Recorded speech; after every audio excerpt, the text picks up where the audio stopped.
маған тиіп тұр негізінде. Жоқ, қорқақ қазір айтайын, жоқ, вот сіз сол кісіге арнап айтып тұрсыз негізінде. Неге оны айтып берейін қазір?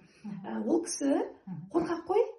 Өзі қорқақ. Иә, егер ол қорқақ болмаса, журналистердің барлығы, спикерлердің барлығы сізді қолдаған жоқ демейді. Мен сізді қолдамадым, сіздің пікіріңізге мен қарсы едім деп айтушы. Неге олар басқаларды айтып тұр? Ол көпшілік үшін жауап беріп тұр. Ол басқа адамдар үшін жауап беріп жатыр да, на самом деле, әркім өзіне жауап беру керек қой.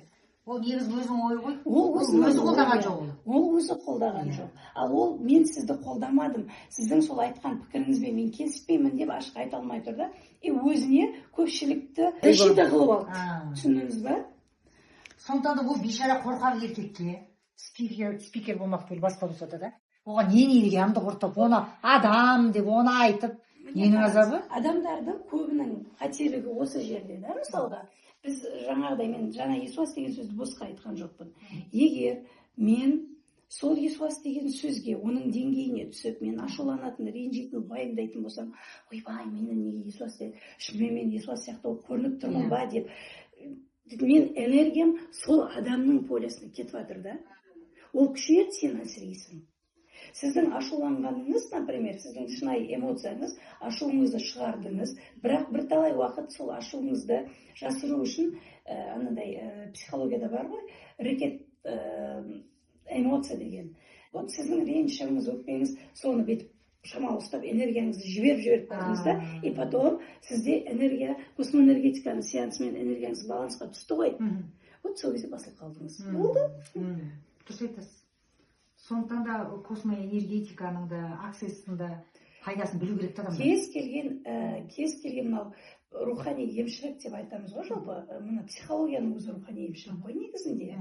Ол жаңа дәстүрлі медициналық емес та, емдеу тәсілі емес, ол адамның жанымен, адамның тәнімен емес, жанымен жұмыс жасайтын кез келген практиканың барлығы, кез келген методиканың барлығы менің түсінігімде, менің қабылдауымда рухани емшілік.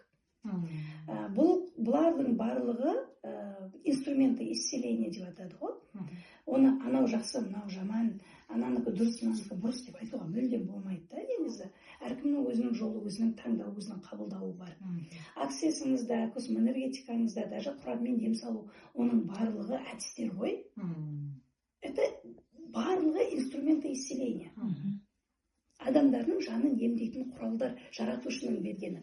Оны жаңағы бірінен бірін кемітіп, немесе анау артық, мынау кем, немесе ислам дініндегідей ол Аллаға серік қосу деп, олай айтуға болмайды негізі. Адамға керек қой, мұқтаж адамдар. Адамға керек. Адам соған дәл қазір керек. Қазіргі моментте адам соған мұқтаж болып тұр да. Но өте аз уақытта бұл мұқтаждық таусылады.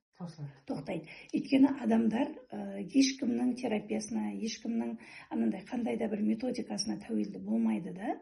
Адамдар өздері сол деңгейге жеткізетіндей шамаға келеді. Сол үшін қазір мысалға көп жаппай адамдардың оқып жатқаны, үйреніп жатқаны неше түрлі инструменттерді. Бұл қай инструментті алсаң да, бір мүмкін былай басқаша жолдармен жүруі мүмкін, негізіндегі түпкі мақсаты баратын. Конечный точкасы бір жер да. Сондықтан оларды өйтіп жаңағы ананікі дұрыс, мынанікі дұрыс емес деп айтуға болмайды.